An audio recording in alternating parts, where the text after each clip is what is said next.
제주항공 여객기 참사 유가족들이 공정한 사고조사와 유가족들의 참여를 보장해달라고 요구했습니다. 국토부는 국제 기준에 맞춰 검토하겠다는 입장을 밝혔습니다. 주철영 국회의원이 여수 세계박람회 선투자금을 비롯한 지역 현안에 대해 입장을 밝혔습니다. 정부의 선투자금 상환에 대해서는 용역 결과를 보고 순차 상환이 필요하다고 주장했습니다. 김대중 전남교육감이 2025 전남교육 방향을 알리는 기자회견을 열었습니다. 글로컬 전남교육 실현을 위한 핵심 사업들이 본격화될 전망입니다. 지방의회의 해외 출장에 대한 외유성 논란은 어제 오늘 일이 아닙니다. 정부가 이 문제를 뿌리 뽑기 위해 개선책을 내놨습니다.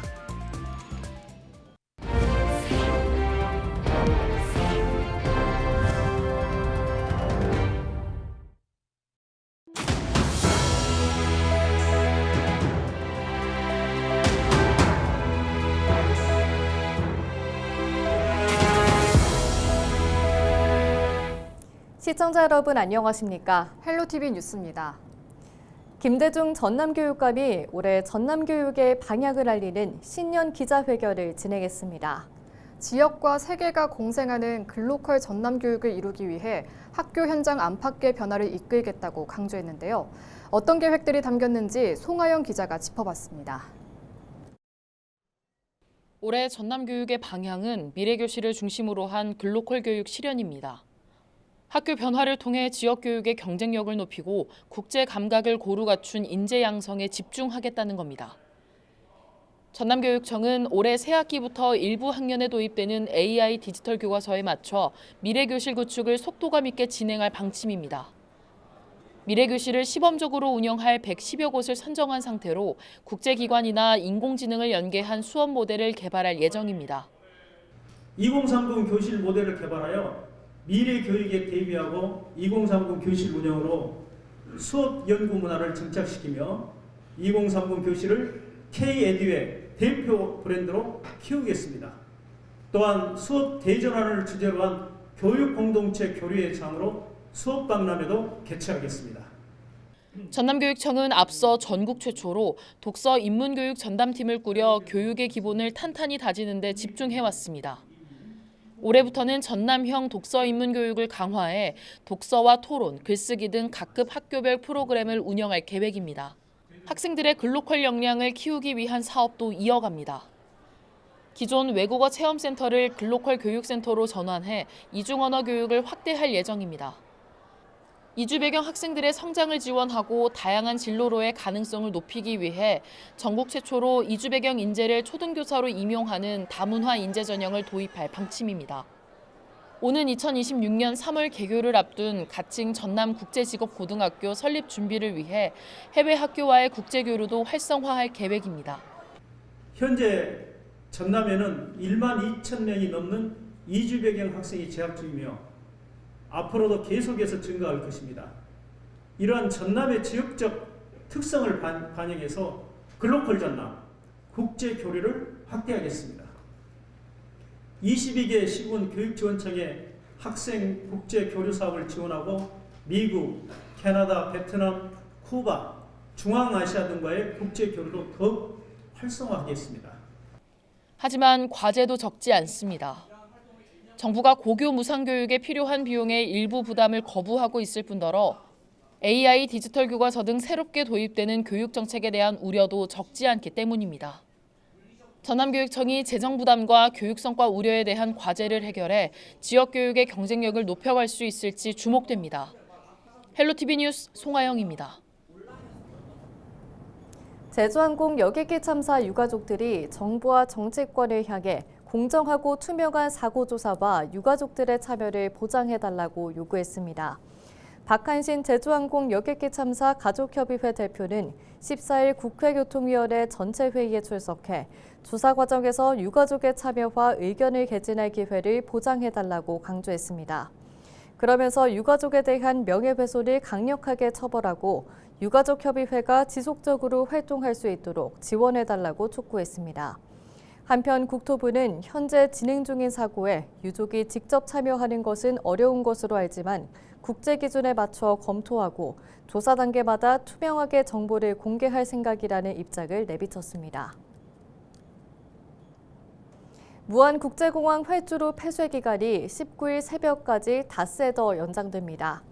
국토교통부는 오는 19일 새벽 5시까지 무안공항 활주로 폐쇄 기간을 연장하기로 결정했습니다.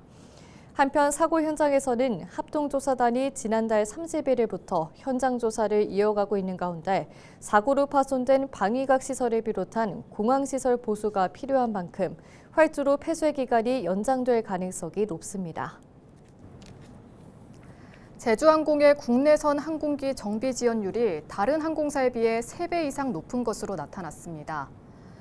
진보당 울산 북지역구 윤종우 국회의원이 국토교통부에서 받은 최근 5년간 항공사별 지연 현황을 살펴보면 제주항공은 대한항공 0.298%와 아시아나항공 0.219%보다 약 3배가량 높은 1.111%로 집계됐습니다. 정비 지연 사유를 보면 예방점검이 34%로 가장 많았고 정비 지연 대책이 부족 23%, 주기점검 17%, 항공기 결함 해소 15%, 기체 손상은 10%로 뒤를 이었습니다. 윤 의원은 지연 사유 가운데 예방점검이 많은 건 정비 시간이 부족할 정도로 항공기 운행 시간이 길거나 정비 인력이 부족해 제때 정비하지 못한 것으로 보인다며 무리한 운행으로 기체에 무리가 가거나 정비가 소홀해 사고로 이어질 가능성이 높다고 지적했습니다. 주철현 국회의원이 여수 세계박람회 선투자금 등 지역 주요 현안에 대한 입장을 밝혔습니다. 주철현 의원은 14일 여수시의회에서 신년 기자간담회를 열고 여수 세계박람회 정부 선투자금 상환에 대해 정부가 재투자하는 방안이 최선이라며 올해 박람회장 사후 활용 마스터 플랜 용역 결과가 나오는 대로 순차 상환해야 한다고 주장했습니다. 그러면서 주 의원은 최근 전남도의 제주항공 참사 추모공원 조성 계획과 관련해 안전대책 마련이 가장 시급하다며 지적했습니다. 한편 주 의원은 내년 지방선거 전남도지사 출마설에 대해 조기 대선에 집중해야 할 때라며 구체적인 언급을 삼갔습니다. 신안군 가거도 인근 해상에서 침몰해 3명이 숨진 낚싯배의 선장이 당시 배를 잘못 찾아온 낚시객을 태우고 해경에 허위로 보고한 뒤 출항한 것으로 조사됐습니다. 목포 해경은 14일 낚시관리 및 육성법 위반 혐의로 불구속 입건된 59살 선장 A씨가 사고 당일 낚시객 20명을 태우고 가거도 해상으로 출발하면서 해경에는 19명을 태웠다고 거짓 보고했다고 밝혔습니다. 한편 해당 낚싯배는 지난 4일 오전 10시 반쯤 신안 가거도 인근 해상에서 기관실 침수로 엔진이 꺼져 표류하다가 암초와 충돌한 뒤 침몰해 승선원 22명 가운데 3명이 숨졌고 배를 잘못한 낚시객은 생존한 것으로 알려졌습니다. 여수해양경찰이 허가구역이 아닌 곳에서 조업을 하던 새우조망 어선을 적발했습니다. 여수해경은 지난 13일 밤 9시쯤 여수 남면 간여암 남동쪽 4.6km 해상에서 4톤급 새우조망 어선 A호가 허가구역이 아닌 곳에서 조업하는 현장을 확인했습니다. 새우조망 어업은 정해진 허가수역에서 조업해야 하는 구획 어업으로 위반할 경우 3년 이하 징역 또는 3천만 원 이하 벌금이 내려집니다. 한편 해경은 오는 2월까지 동절기 해양안전특별단속을 이어갈 방침으로 현재까지 59건을 적발한 바 있습니다. 지방의회의 해외 출장을 두고 외유성 논란이 끊이질 않고 있습니다. 이 문제를 뿌리 뽑기 위해 정부가 개선책을 마련했는데요. 효과를 볼지가 관건입니다. 이세진 기자의 보도입니다. 탄핵 정국 속 해외 출장이라는 비난에도 4박 5일간 일본 일정을 소화한 경남 의령군의회. 해외 출장으로 지금 국민들 논란이 있습니다. 한 말씀 해주세요. 연수 시기도 도마에 올랐지만 일정 대부분이 관광지 견학으로 짜여 외유성 출장 논란에 휩싸였습니다. 서울 양천구의회도 지난해 5월 18일 헝가리 출장을 다녀와 빈축을 샀습니다. 왜 일정을 오늘 잡으셨어요? 해외 선진 문화를 보고 오겠다는 명목이었지만 마찬가지로 외유성 출장 지적에서 벗어나지 못했습니다. 때마다 불거지는 지방의회 국외 출장 논란. 실제로 최근 국민권익위가 전국 지방의회 국외 출장 실태를 들여다봤더니 여러 문제점이 드러났습니다. 약 3년간 지방의회 주관으로 지방의원이 다녀온 출장 915건이며 지출된 예산 약 355억 원이었습니다. 대부분이 관련 규정을 위반하고 허위로 비용을 청구하는 등 심각한 문제가 드러났습니다. 이런 문제를 막기 위해 정부가 지방의회 국외 출장과 관련된 규칙을 개정했습니다. 먼저 출장 전후 절차가 복잡해집니다. 출국 45일 전에 출장 계획서를 공개해야 하고 출장 후에는 심사위원회의 심의를 받아야 합니다. 이른바 셀프 심사를 막기 위해 심사위원회는 독립성을 강화하고 편법으로 예산을 쓰지 못하도록 규정했습니다. 또 하루 한 번 기관을 방문하고 수행 인원도 최소화하도록 했습니다. 다만 실효성이 있을지는 미지수입니다.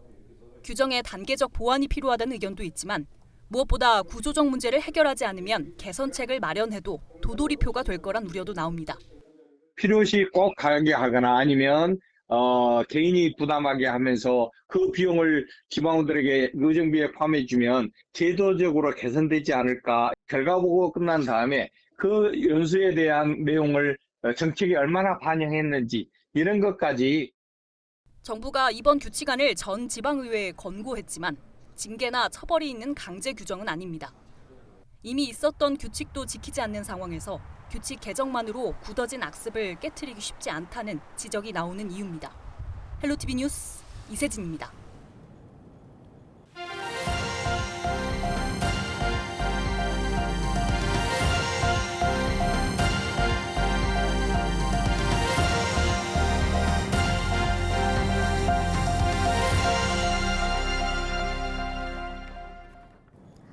전남도가 지역 소재 수출 중소기업을 대상으로 글로벌 지식재산 스타기업 육성 참여기업을 접수합니다. 모집 기간은 다음 달 17일까지며 모집 대상은 수출 실적이 있거나 수출 예정인 전남 지역 중소기업입니다. 선정된 기업은 연간 7천만 원 한도에서 최장 3년 동안 최대 2억 1천만 원의 지식재산 창출, 활용, 보호 지원 등 기업 수요 맞춤형 지원을 받을 수 있습니다. 특히 중소기업의 해외 진출 핵심 요소인 특허와 상표, 디자인 해외 출원에서부터 사무 자동화, 등록 비용까지 지원합니다. 장흥군이 한강 작가의 아버지인 한승원 작가의 생가 부지를 매입하고 본격적인 복원 사업을 추진하기로 했습니다. 장흥군은 지난해부터 생가 소유주와 협의를 거쳐 부지 매입을 마무리하고 한 작가의 자문을 받아 옛 모습의 생가를 복원할 계획입니다. 한 작가는 아재아재 바라아재, 불의 딸, 초이 등 한국 문학과 영화 역사에서 중요한 작품을 집필했고 그의 딸 한강 작가의 노벨문학상 수상을 계기로 생가를 찾는 방문객들의 발길이 이어지고 있습니다. 완도군이 전복 가격 폭락과 생산비 증가로 어려움을 겪고 있는 양식어과를 돕기 위해 경영안정자금 20억 원을 긴급 지원하기로 했습니다. 경영안정자금은 완도의 전복 양식어가 2,500여 곳에 지원되고 오는 17일까지 각 읍면사무소에 신청하면 됩니다. 전복은 지난 2022년 39,000원 선에서 이듬해 32,000원 선으로 가격이 떨어졌고 지난해에는 21,000원까지 2년 만에 36% 정도 감소한 것으로 나타났습니다. 완도와 제주를 오가는 대형 카페리 골드 스텔라호가 15일부터 취항합니다. 골드 스텔라호는 매일 오전 9시 20분 완도에서 제주에서는 오후 4시에 출항하는 등 하루 한 번씩 왕복 운항합니다. 완도에서 제주까지는 2시간 반 정도 소요되고 최대 948명, 차량 343대를 수용할 수 있습니다. 순천시가 2025년 자동차세 연납 신청을 이달 말까지 접수합니다. 올해 1월에 자동차세를 연납하면 2월에서 12월분 자동차세의 5%가 공제돼 실질적으로 4.58%의 할인율이 적용됩니다. 기존에 연납한 차량은 소유권 변동이 없으면 재신청하지 않아도 됩니다. 1월 연납 자동차세 납부 기한은 오는 31일까지며 납기 내에 납부하지 않으면 연납이 취소돼 6월과 12월에 정기분으로 자동차세가 부과됩니다. 이상으로 뉴스를 마칩니다. 시청해주신 여러분 고맙습니다.